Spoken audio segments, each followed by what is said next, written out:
السلام علیکم ورحمۃ اللہ تعالی وبرکاتہ۔ محترم ناظرین گرام، آج میں آپ حضرات کے سامنے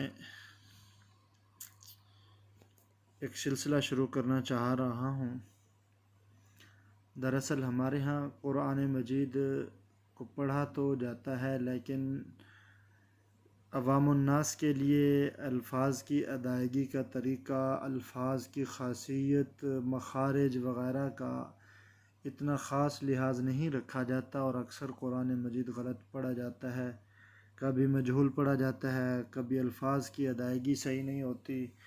تو اس طرح کے کچھ مسائل ہیں جن کو ہم ابتدا سے لے کر چلیں گے۔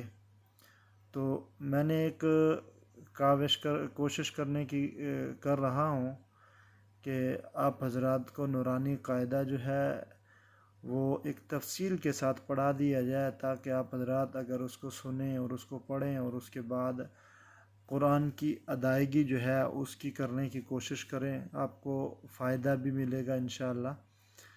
تو ہم ابتدا کرتے ہیں۔ اگر نورانی قاعدہ اٹھائیں تو سب سے پہلے جو ہے تختی نمبر 1 آتی ہے، جس کو مفردات کہتے ہیں۔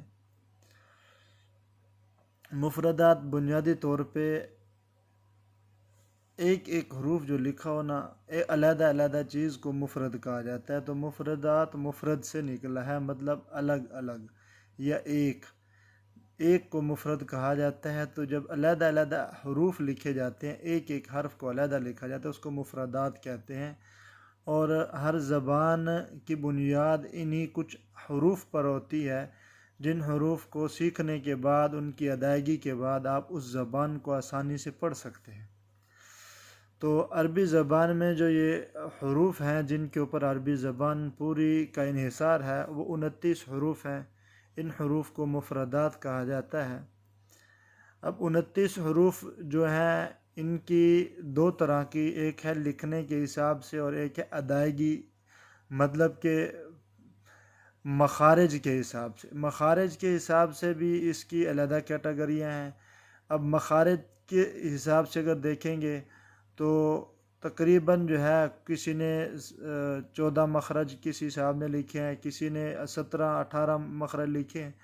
تو ہم ان مخارج کو بہت آسان کر کے دیکھیں گے، اور ان حروف کی خاصیت کو اگر دیکھا جائے تو خاصیت بھی 2 سے 3 طرح کی ہے۔ کوئی حرف موٹا پڑھا جاتا ہے، کوئی حرف باریک پڑھا جاتا ہے، اور کچھ حروف ایسے ہیں جو قرآن میں کہیں موٹے اور کہیں باریک پڑھے جاتے ہیں۔ تو اب ان چیزوں کو دیکھیں گے، اور اس کے بعد پھر ان حروف کی ایک اور کیٹیگری بھی آتی ہے کہ یہ کتنے حروف پر بذات خود مشتمل ہے۔ جیسے با ہے تو با اور الف 2 حروف مل کے یہ ایک حرف بنتا ہے، اس کو 2 حرفی کہا جاتا ہے۔ اسی طرح الف جو ہے الف لام اور فا کے ساتھ مل کے بنتا ہے، تو اس کو 3 حرفی کہا جاتا ہے۔ اسی طرح حمزہ ہے، ہا میم زا اور ہا کے ساتھ مل کے ایک حرف بن رہا ہے جو حمزہ ہے۔ اب یہ 4 حرفی ہے۔ تو حروف جو مفردات ہیں ان میں جو ہے نا 4 حروف ایسے 12 حروف ایسے ہیں جو 3 حرفی ہیں، 15 حروف ایسے ہیں جو 2 حرفی ہیں، اور باقی 2 حروف ایسے ہیں جو 4 حرفی ہیں۔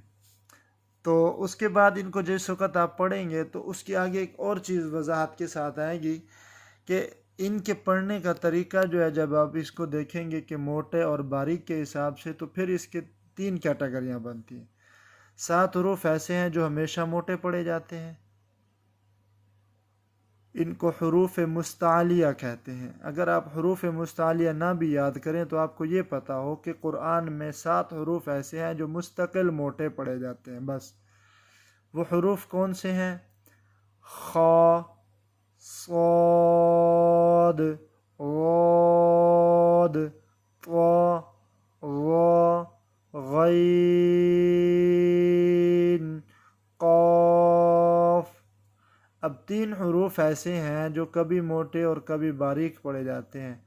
ان میں پہلا حرف ہے الف، دوسرا حرف ہے را، تیسرا حرف ہے لام۔ باقی 19 حروف رہ جاتے ہیں، یہ حروف ہمیشہ باریک پڑے جاتے ہیں۔ تو یہ ان کے حروف کی ادائیگی کی ترتیب ہے۔ اب ہم ان حروف کو یاد کریں گے کہ 7 حروف ایسے ہیں جو ہمیشہ موٹے پڑے جاتے ہیں، جن کا آپ کا قرآن کے ساتھ تعلق ہے۔ وہ یہ ہے کہ 7 حروف ہمیشہ موٹے پڑے جاتے ہیں، 3 حروف کبھی موٹے اور کبھی باریک پڑے جاتے ہیں، 2 حروف باقی 19 حروف ہمیشہ باریک پڑے جاتے ہیں۔ تو یہ اگر یاد کر لیں گے، اس کے بعد ہم اگلے سبق میں انشاءاللہ حروف مفردات کی ادائیگی کو دیکھیں گے۔ پھر ان میں کچھ حروف ایسے ہیں جو آواز میں بظاہر مشابہ ہیں، جن کی آواز بظاہر ایک جیسی لگتی ہے، جیسے تا، قو، تا، قو۔ اب ان کی ادائیگی میں فرق ہے۔ اگر آپ بہت زیادہ گہرائی میں جائیں گے تو وہ عوام الناس کے لیے بہت مشکل کام ہے، تو میں کوشش کروں گا کہ بہت مختصر انداز میں تجوید جو ہے عوام الناس کے لیے ضروری تجوید جو ہے وہ پڑھا دی جائے۔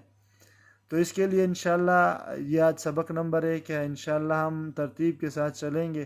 سبق نمبر 1 کے بعد سبق نمبر 2، 3 اور اس طرح انشاءاللہ ہم کوشش کریں گے کہ آخر تک ہم تجوید کو لے کے جائیں، اور قرآن کے حروف جو ہیں ان کے الفاظ جو ہیں ان کے جوڑ توڑ کیسے کی جائے گی، پھر قرآن، ان چیزوں کو ہم انشاءاللہ دیکھیں گے۔ باقی اللہ تعالیٰ سے دعا ہے کہ اللہ تعالیٰ اس سلسلے کو جاری رکھنے کی توفیق عطا فرمائے۔ والسلام علیکم ورحمۃ اللہ۔